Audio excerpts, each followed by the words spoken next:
আরে স্যার, অসীম স্যার, কোত্থেকে আসলেন? শোন না, কি হয়েছে? কেন ডাকছিস?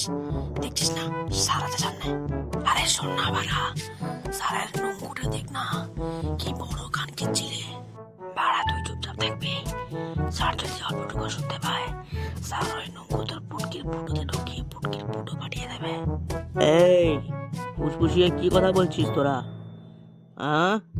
ঘরের যে অঙ্ক করতে দিয়েছিলাম করে এনেছো নাকি আজকে চামড়া তুলে দেবো? স্যার আমি তো করে এনেছি, বাকি ওর কথা জানি না। কি রঞ্জু, হোমওয়ার্ক যে দিয়েছিলাম সব করে এনেছিস তো? আমার তো স্যারের নম্বর থেকে নজরে সরছে না রে বাড়া। কি মস্ত নুনু, শালা হাতির মতন। এই পাগলা চোদা নিজেও মরবে, সঙ্গে আমাকেও মারবে বাড়া। ঢ্যামনা চোদা, স্যার কি জিজ্ঞেস করছে? স্যার কি জলদি বল।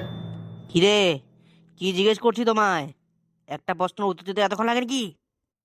স্যার ছাগলে খাইয়ে বলেছে।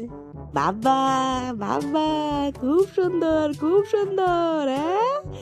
স্কুলে যারা গরুগুলো তোমাদের হোমওয়ার্ক খেয়ে ফেলে, হোমওয়ার্ক করে আনতে দিলে তোমাদের ছাগলে হোমওয়ার্ক খেয়ে ফেলে, তোমাদেরকে কেন খেয়ে ফেলে না তারা? তোমরা তো ধরতির বোঝ, তোমাদেরকে কেন খেয়ে ফেলে না? সতেরো ঘাস খায় মাংস খায় না, সার হয়ে ভিতরে জ্ঞান নেই। হ্যাঁ, কি বললি? কি বললি? শুনলাম না তো, কি বললি? স্যার তারা ঘাস খায়, মাংস খায় না। মাংস খেলে তো ফার্স্টে আপনাকেই খাইয়ে দিতাম। আর স্যার, সবাইকে কিন্তু এক ভাবেন না, আমি কিন্তু অন্যদের মতন না। হ্যাঁ বলে দিলাম, স্কুলেই আপনার বাবার, স্কুলেই আপনার ক্ষমতা। স্কুল থেকে বের হলে কিন্তু আমার রঞ্জুদা আমি, স্কুলের বাইরে আমি কিন্তু রঞ্জুদা বাড়া, ফাটিয়ে দেবো, ঘরে যাওয়া মুশকিল করে দেবো আপনার বাড়া। এ বাড়া কি বলে? এ বাড়া কি বলে ফেললো স্যারকে?